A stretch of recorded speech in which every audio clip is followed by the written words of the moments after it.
সবাইকে শুভ বিজয়া। পুজোর পর আমরা এই কাজ চালু করলাম। এখানে চলছে গ্রানাইটের কাজ, সিঁড়ি টিড়ি কমপ্লিট।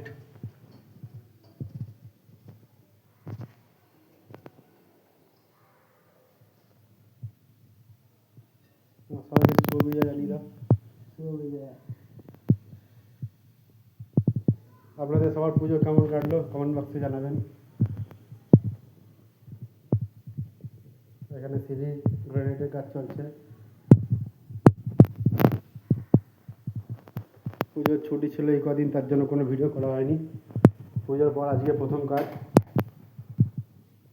প্রথম দিন কাজে এসে ভিডিও। এই জানলাটি হবে, এবার নিচেরটা হয়ে গেছে। সবাই ভালো থাকবেন। আগামীকাল লক্ষ্মী পুজো, সবাই নিমন্ত্রণ রইল, চলে আসবেন লক্ষ্মী পুজোর খিচুড়ি আর নাড়ু খেতে। টাটা, সবাইকে ভালো থাকবেন।